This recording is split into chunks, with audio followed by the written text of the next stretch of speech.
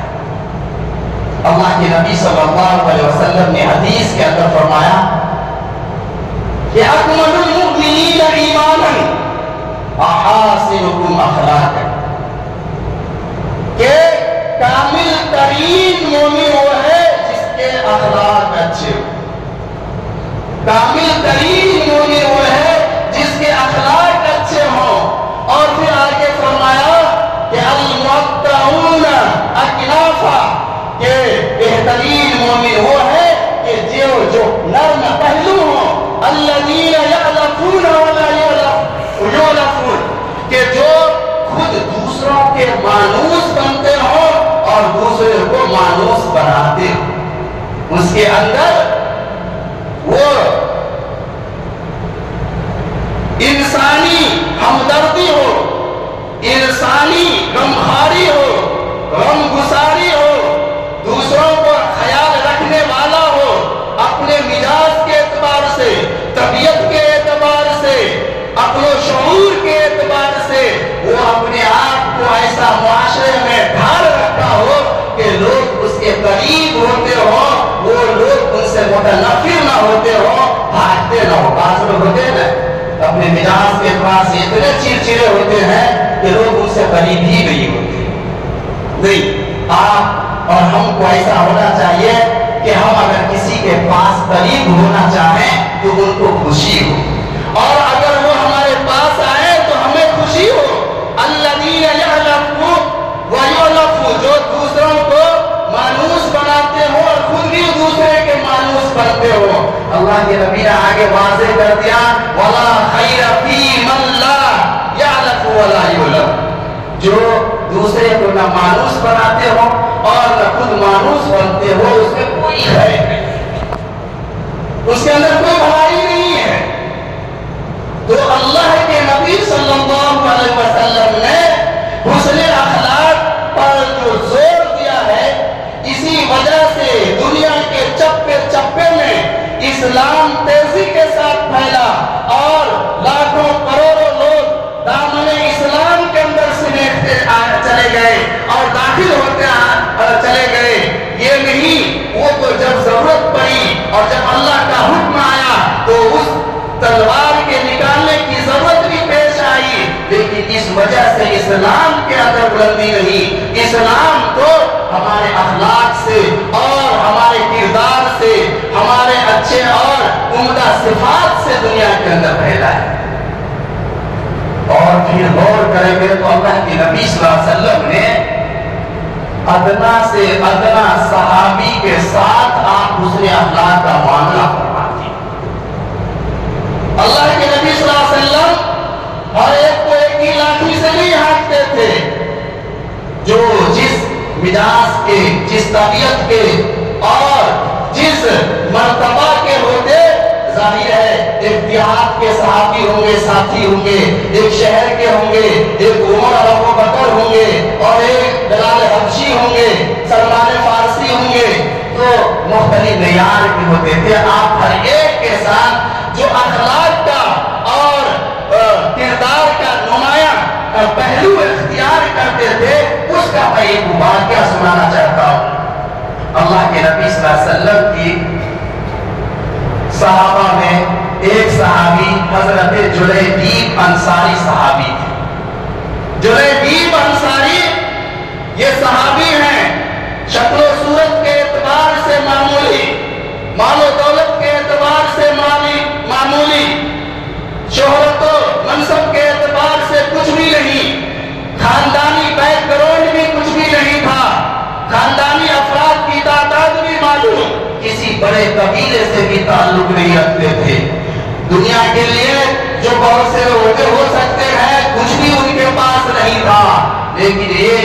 تھی کہ وہ اللہ کے نبی سے محبت کرتے تھے اور اللہ کے نبی ان سے محبت کرتے تھے۔ ایک موقع سے جلیبیب صحابی سامنے آئے اور اللہ کے نبی نے فرمایا کہ یا جلیبیب اللہ تزوجو، کیا جلیبیب شادی نہیں کرو گے؟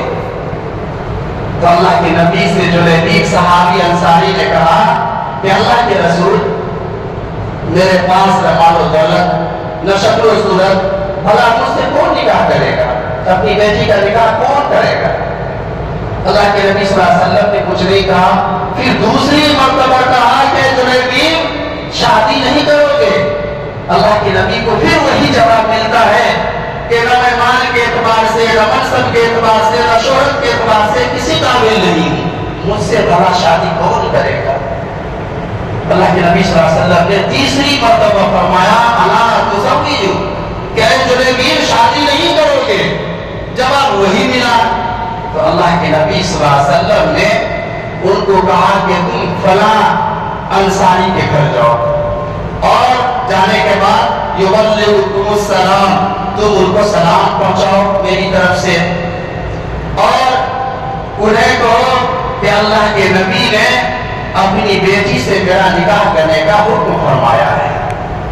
جلیبیب صحابی اس انصاری صحابی کے گھر جاتے ہیں اور دستک دی۔ دستک دینے کے بعد جب وہ مالک خانہ صاحب گھر باہر نکلے تو دیکھا کہ یہ شخص کہا کون، اس نے اپنا نام بتایا، وہ نہیں پہچانتے ہوں گے، کہا میں جلیبیب۔ کہا کہ اللہ کے نبی صلی اللہ علیہ وسلم کی طرف سے آیا ہوں اور انہوں نے آپ کو سلام کہا ہے۔ یہ کہنا تھا تو گھر میں خوشی کا ماحول پیدا ہو گیا کہ بھئی اللہ کے نبی نے ہمیں سلام بھیجا ہے۔ پھر دوسرے لمحے کہا کہ ایک اور حکم ہے وہ بھی سن لیجئے کہ اللہ کے نبی نے کہا ہے کہ آپ اپنی بیٹی کی شادی مجھ سے کرا دیجئے۔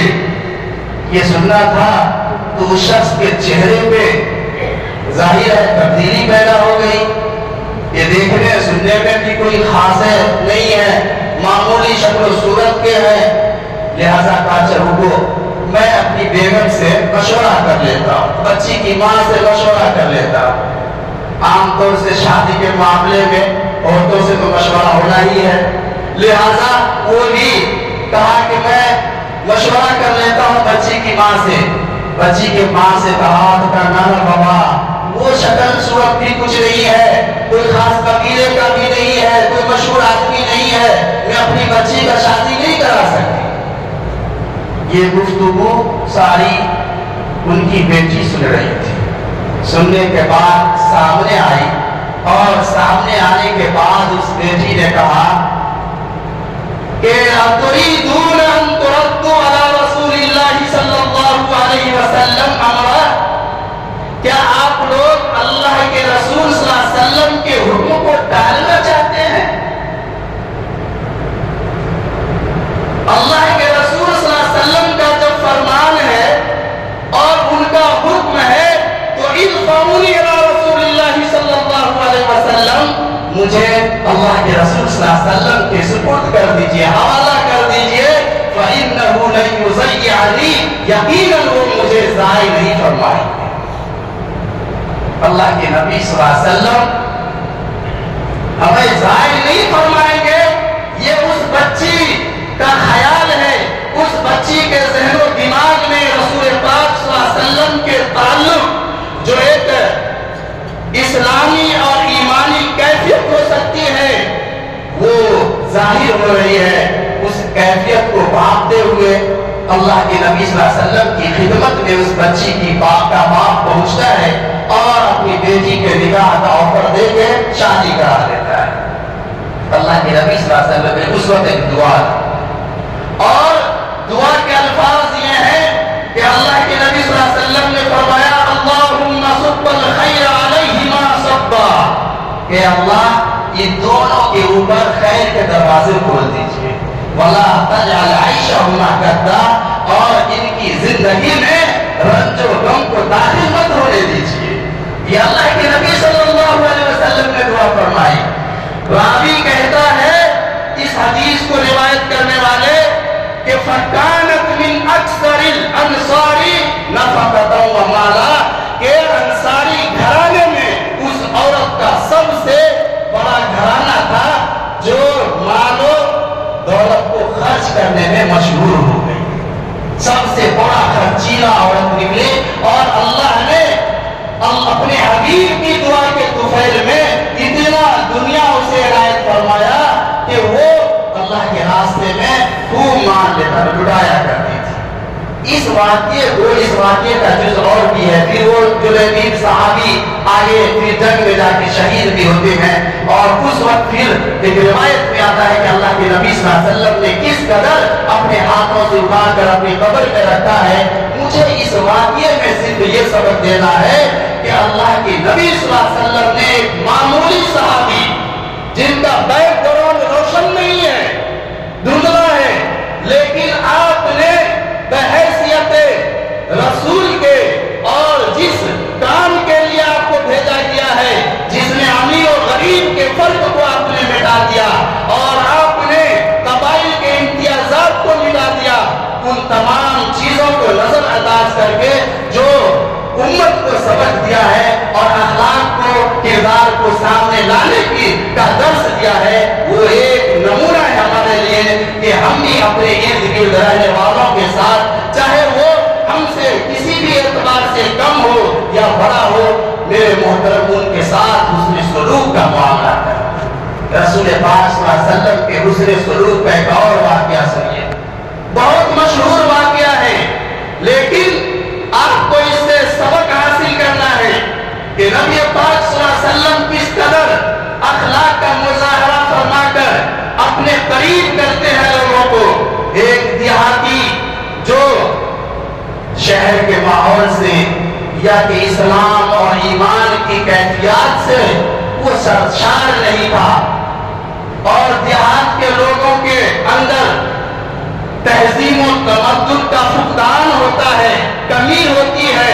وہ دیہاتی صحابی آتے ہیں اور آپ صلی اللہ علیہ وسلم جس مسجد میں تشریف فرما ہے اس میں آنے کے بعد ایک سائڈ میں اپنی تہبند اٹھا کے پیشاب کرنا شروع کر دیتے. اللہ کے نبی صلی اللہ علیہ وسلم کی مجلس میں جو صحابہ بیٹھے ہیں وہ تو دیکھ کر فائل ہو گئے، لپکے کہ مانے ان کو ڈانٹے، ان کو پھٹکار دیں، ہٹائیں وہاں سے، لیکن نہیں، اللہ کے نبی صلی اللہ علیہ وسلم نے روک دیا، کر لے تو فارغ ہو جائے.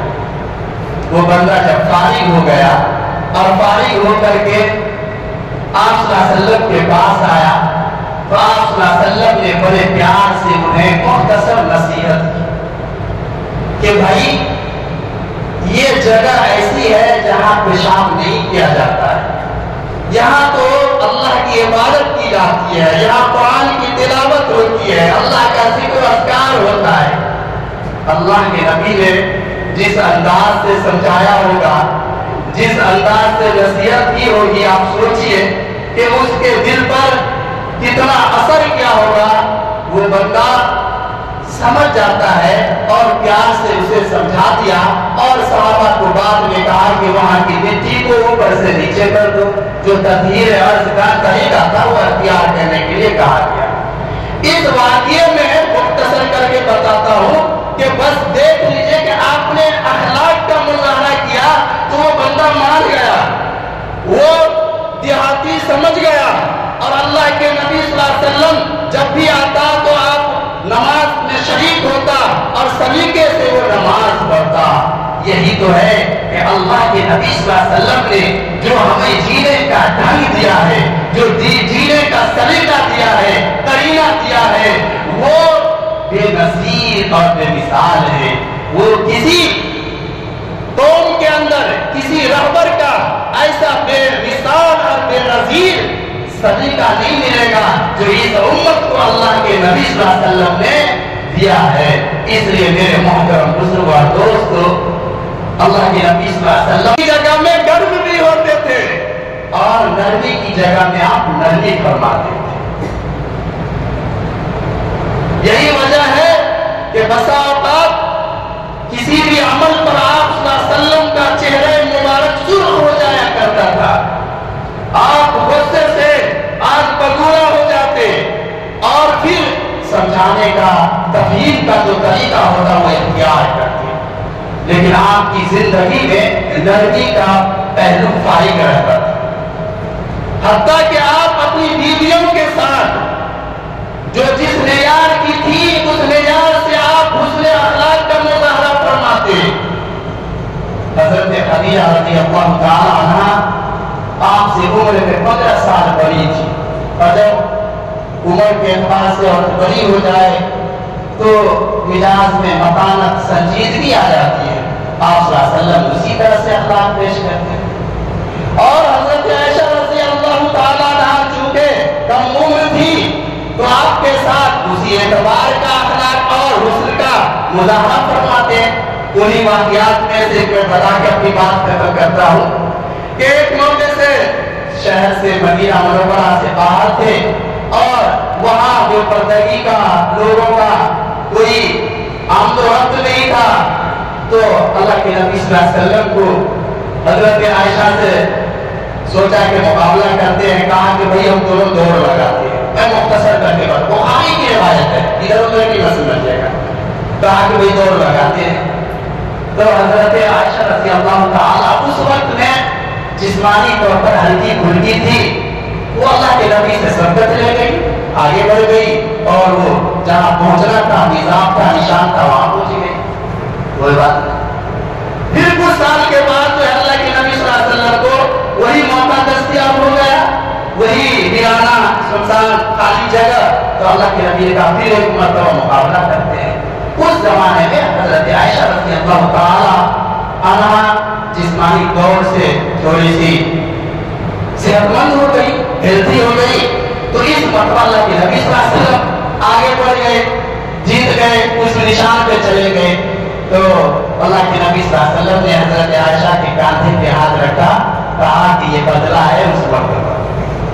یہ اللہ کے نبی صلی اللہ علیہ وسلم نے اپنی بیوی کے ساتھ جو اخلاق اور کردار کا مظاہرہ کیا ہے، یہ ہم لوگوں کو سبق ہے کہ ہم اپنی بیویوں کے ساتھ، اپنی بیٹیوں کے ساتھ، اپنی بہنوں کے ساتھ، اپنی ماؤں کے ساتھ، اپنے اڑوس پڑوس کے ساتھ، اپنے آفیشیل آدمی کے ساتھ، دفتر، کارخانے، کمپنی کے لوگوں کے ساتھ ہمیں وہی اخلاق و کردار کو اختیار کرنا ہوگا جو اللہ کے نبی صلی اللہ علیہ وسلم نے ہمیں دیا ہے۔ میرے محترم، تب جا کے ہم دنیا اور آخرت میں کامیاب ہوں گے۔ اللہ تعالیٰ سے دعا ہے کہ اللہ تعالیٰ ہم سب کو کہنے سے زیادہ عمل کرنے کی توفیق عطا فرمائے۔ آمین۔